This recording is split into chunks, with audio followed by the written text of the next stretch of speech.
If a five-time world champion team like Brazil suffers such an embarrassing defeat in the World Cup qualifiers, what will their condition be in the 2026 World Cup? Yes, you guessed it right. A 1-0 loss against a relatively weaker team like Bolivia. As unbelievable as it sounds, this is the truth. And after this defeat, Brazil has now dropped to 5th in the points table. The question is, why did this happen? What exactly is Carlo Ancelotti doing wrong? In today's video, we'll pick out the key lessons from this loss. Who is out of form, who is still reliable, who deserve a World Cup spot, and who might be dropped. Everything will be analyzed here. So make sure to watch till the end, because in the conclusion we'll draw some insights that could determine whether Brazil succeeds or fails in their next World Cup dream. Brazil, trapped in experiments. Let's start with the main issue of the match. We saw Ancelotti experimenting a lot. New faces, players brought up from the bench. And the result? 0. In fact, the experiments made one thing clear. Brazil's bench strength is not reliable at all. When the main stars aren't on the pitch, the team struggles to stand its ground. That's a dangerous signal. Goalkeeper. Is Alisson reliable? Alisson is between the posts. His reflexes, his shot-stopping ability, no doubt excellent. But we know Alisson is always weak in penalties. And in a big stage like the World Cup, penalties are almost inevitable. Still, the reality is Brazil currently has no proper alternative to Alisson. So, whether Ancelotti likes it or not, he has to rely on him. But does Brazil need to start special penalty-focused training? That's the big question now. Right back, a major weak spot. In the last match, Vitinho was played. The result? He couldn't even hold his position and had to be replaced by Marquinhos. It's clear, this is a big problem area for Brazil. Yes, Van der Sar and Wesley show promise for the future, but there's virtually no third-choice right back. And in a tournament like the World Cup, lack of backup options can be disastrous, as we've seen before. Center back, the strongest department. Now to something positive.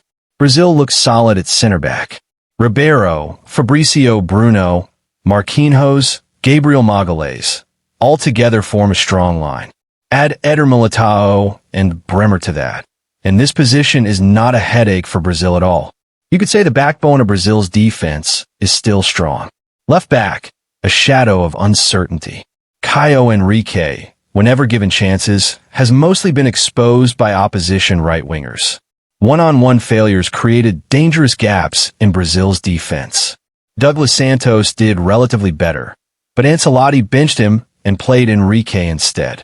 The big question remains, who will be Brazil's first-choice left-back in 2026? This uncertainty needs to be resolved quickly. Midfield, the duo Brazil needs. Bruno Guimaraes conceded a penalty, true, but overall, he was Brazil's most effective midfielder in that match. Lucas Paqueta and Andre Santos couldn't meet expectations.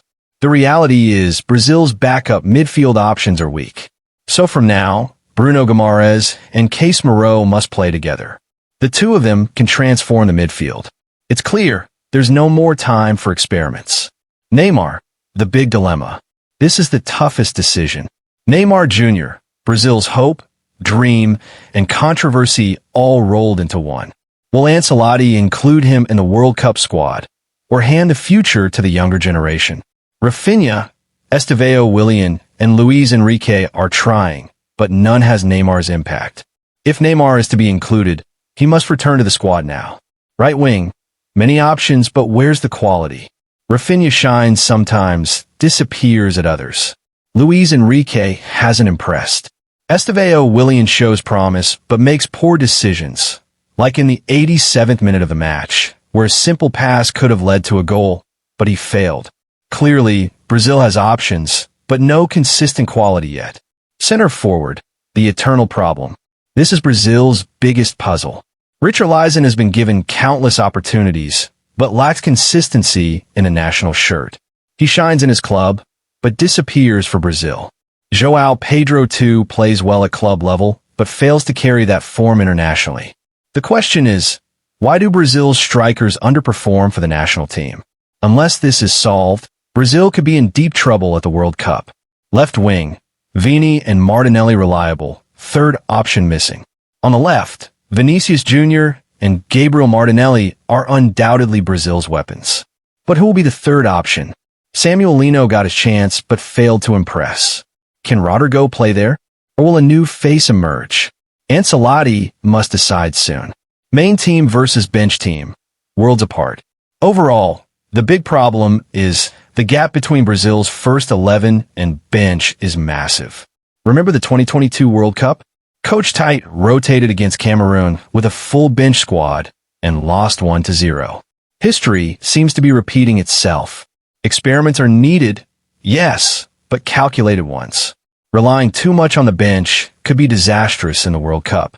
Ancelotti must finalize his main 11 now, so that every player has a defined role. So friends, all the analysis shows clearly. If Brazil wants to be a contender for the 2026 World Cup, they must finalize their main squad now. The Neymar decision, the midfield partnership, solving the center-forward issue. These questions must be answered soon. Upcoming friendlies against Asian and African teams, and some against European sides, will be crucial. Those matches are no longer for experimenting. Instead, they should be used to build Brazil's final 11. What do you think? Who should be in Brazil's main 11? Should Neymar be included? Don't forget to share your opinion in the comments.